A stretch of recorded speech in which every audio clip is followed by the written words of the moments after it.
Hi there, Rachel Bradley here, Principal Real Estate Broker on the Sky Blue team.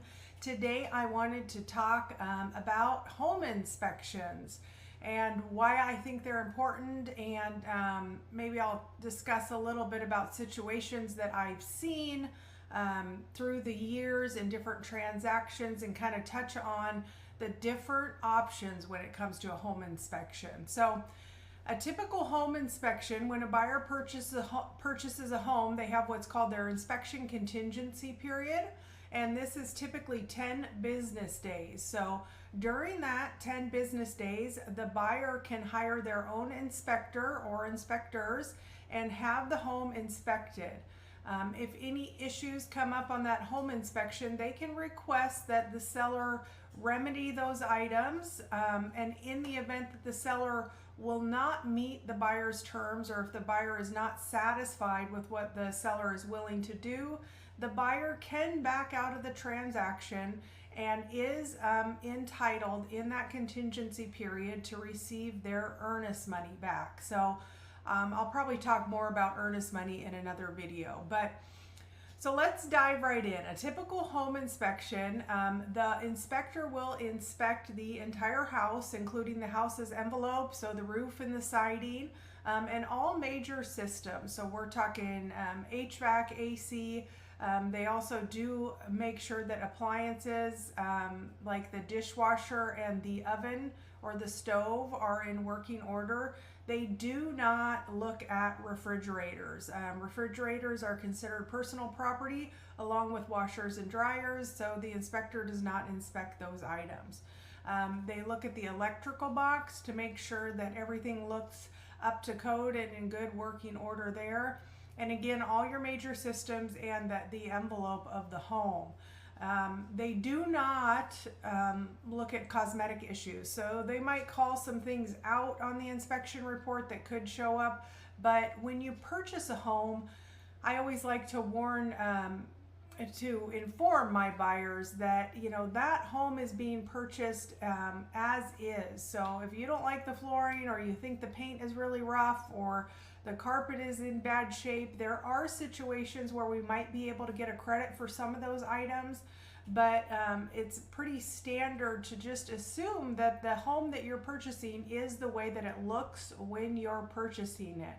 So I like to make sure that buyers are aware that the inspection is not a time to just get your inspection report and have the seller fix every single thing with the home. This is not a new home. So if you're purchasing a home from the 60s or the 70s or even the 80s or the 90s, even the 2000s now, everything is not going to be perfect on that home. But what we are looking for is, are those major systems in good working order? Does the foundation, your crawl space, look good? Is there any evidence of water intrusion or pest intrusion?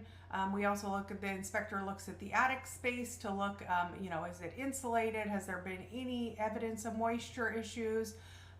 The age of the roof. Now, typically, if a roof has at least 5 years of life, it will pass inspection. So if that roof has at least 5 years, it's going to pass that home inspection. So that's something for a buyer to keep in mind, that in 5 years from now, you're going to need to replace this roof. So that's definitely a question that we ask the seller, but prior to entering into that contract, what is the age of the roof? Another big one that comes up is siding issues. So we often still see a T111 on the siding, and that can come up during a home inspection. Now, if it's been well maintained, it's not necessarily an issue. However, if there is evidence of dry rot or water intrusion underneath that siding, that might be something that we're going to have to request in your repair addendum. So that is just kind of touching on, obviously, a really quick summary of what the home inspectors look at. Some other things to keep in mind, that some other inspections that I really like my buyers to get, and I always advise them to get, is a sewer scope. So a sewer scope, a technician will run a camera down the sewer line and they are looking to see if that sewer line is in good working order from your house to the main lateral, wherever that may be. Now, we are in Oregon, so we see a lot of rain, which can cause lines to form bellies in them. So if that sewer line is pretty old, it definitely could have a belly in it. That is something that we would request on a repair addendum that the seller fix. The sewer companies now have lots of different ways to remedy issues. It doesn't always include just replacing the whole sewer line. They can also put sleeves down the line. A re-sleeving of the line is usually way less than replacing the line. However, sometimes it can be an old cast iron sewer line, and in that case, if it's not in good condition, we may need to replace the whole sewer line.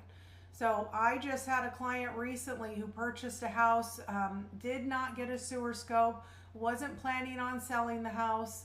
A couple years later, things change, and he's in a new relationship, and he's going to move to Idaho. So we put that house on the market, and the buyer had a sewer scope, and sure enough, that line was an old cast iron line, and they needed to, my seller unfortunately, needed to replace that entire sewer line all the way from his lateral of the house to the main lateral. So something to keep in mind is it's always worth it, in my opinion, on the front end to pay that $150, have a sewer tech come out and inspect that sewer line, because when you go to sell that property, now it's going to be your problem.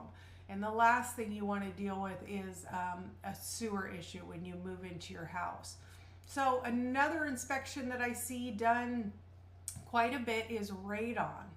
Radon testing. So you can pay an additional fee of about $150 to get your home tested for radon.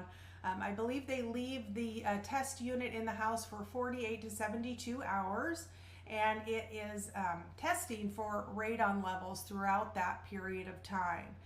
Now, radon is a natural occurring element. It comes up out of the ground. So certain areas of Portland actually tend to have their hot spots, if you will, for radon. So you're going to see some higher radon levels. Also, if you have like a daylight basement where your home is under the ground, it seems like we can get some higher readings in those areas. But I've been surprised by properties that I would not suspect to have high radon ratings, and they have. So let's say that you purchased a house, you're under contract, we're in that inspection contingency period, and the radon test comes back above those recommended levels. You can request that the seller install what's called a mitigation system. And so there are companies that will come out and install this mitigation system, which I believe, and this is not probably a very accurate description of this, but it keeps the airflow moving, and it keeps your radon levels below where we want to see them. So my recommendation to buyers when they purchase a house is to just spend the money on the inspections. That first, your big overall home inspection, that can range anywhere from say $600 to $1,000 depending on the size of the home. Radon tests are about $150, and sewer scopes are about $150. But again, I think it's better to know on the front end all the issues or potential issues that your home has before you purchase that property. And the last thing that I want to touch on, and I talked about this a little bit at the beginning, was just that these home inspections are not meant to be a laundry list of items for the seller to fix. In other words, you don't just hand the seller your entire home inspection and say, fix every item on here. What you do is you go through with your realtor and you decide what items on this inspection, if they are not fixed, are going to make me not want to purchase the home.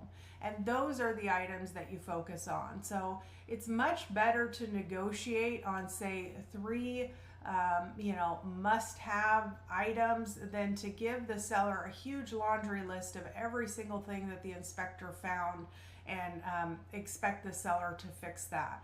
That's where we see transactions fall apart. and sellers and buyers can get into a back and forth over repairs, and that's the last thing that we want to do.